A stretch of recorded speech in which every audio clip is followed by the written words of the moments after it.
Ito mga boss, muffler. Hindi ko alam kung anong unit ang pinagkakabitan nito. Muffler.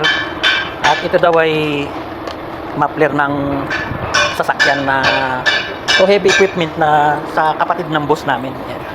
Problema niyan ay may umiingay daw sa loob. May makina daw sa loob. Kaya bubuksan natin. Bubuksan natin mga boss. Tinataktak ko, wala namang ingay. Ayun. Ayun.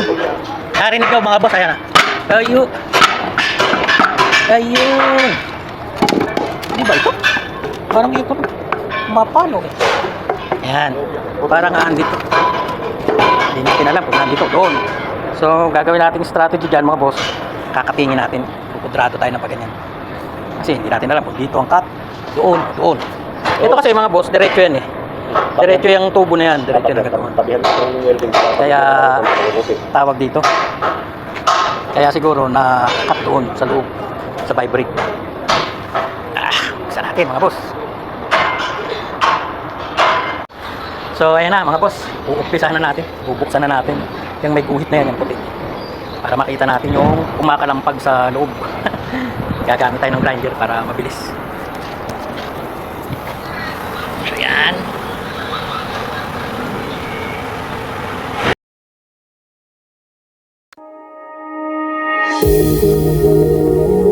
Hello, ako si Edwin. Isa akong OFW rito sa gitnang silangan. Ang trabaho ko rito ay radiator technician. Hindi ako sikat na vlogger. Katunayan, 2019 ko pa ginawa itong aking Facebook page na ito na ang pangalan ay Radiator Mechanic TV. After 6 years, nagkaroon ako ng 28,000 followers. Shout out nga pala sa 28,000 followers ko. Maraming salamat sa pananatili nyo sa aking page. Ang goal ko sa aking page na ito ay makapagbigay ng idea at kaalaman tungkol sa inyong mga sasakyan, lalong-lalo na sa cooling system. Kaya ang video kong mga ina-upload ay makakapagbigay sa inyo ng informasyon, mapalalaki man o mapababae, pwede nyong mapakinabangan at makakuha ng idea sa mga video kong ina-upload.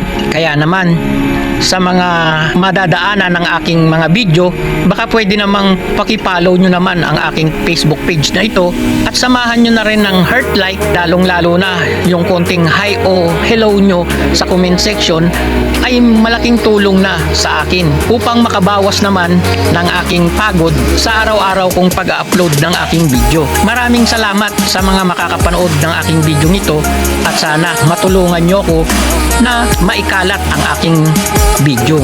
Salamat pong muli. Tapos na.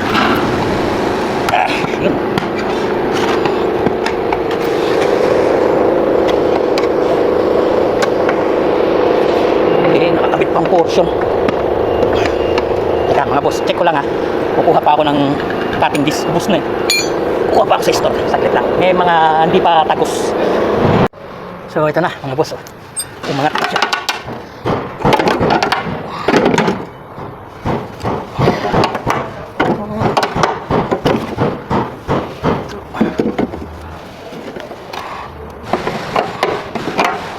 Ang palat sa loob.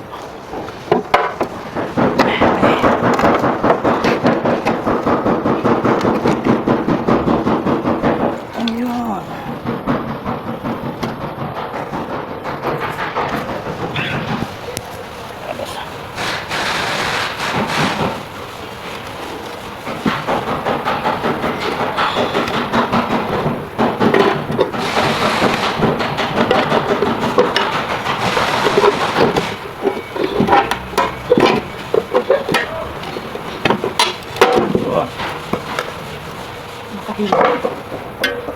Grabe ah.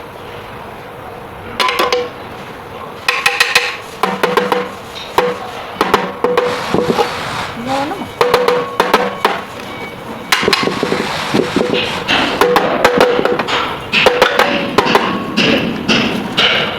May kumakalampag daw sa loob. Talugin. Ha? Pag ginalog wala naman. Hindi na meron eh. Ay, tanggal lang sa window. Hindi naman. Nakakapit naman siya. Ano, palusan? Ha? Ano? Wash mirror.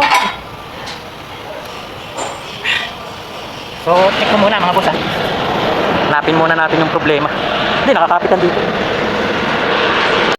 So, ito mga boss oh. Ni-welding ko yung ni-welding ko yung area na yan. Ito. Tsaka doon sa baba.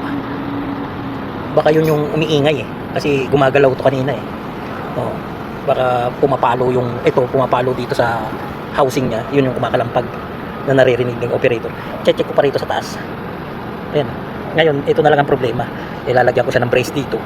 Kasi pag kinabit ko yun, syempre hindi ko na mawe-welding siya, di ba? Dahil nakasarado na. So lalagyan ko na lang ng brace dyan sa loob para nakakapit pa rin. Hindi siya kakalakalampag. Ayan o, parang ito, malubay din yun. Baka ito yung umiingay.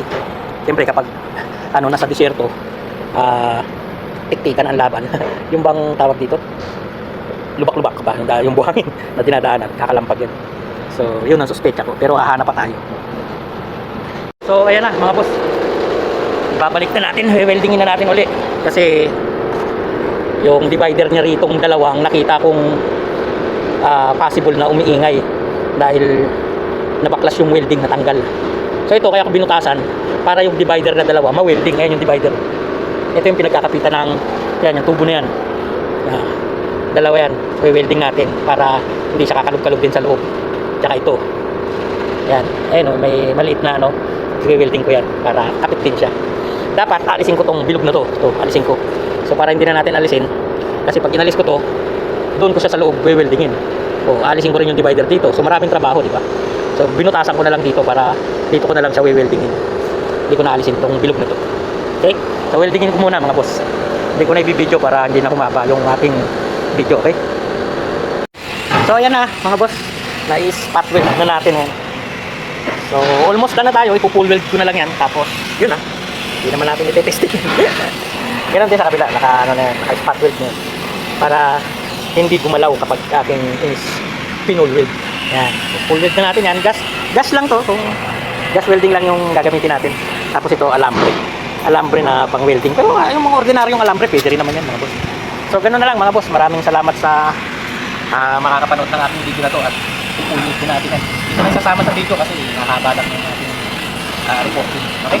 Salamat ulit mga boss sa makakapanood at sa ating mga followers na patuloy na tumatangkilik sa ating ina-upload na video. Maraming salamat.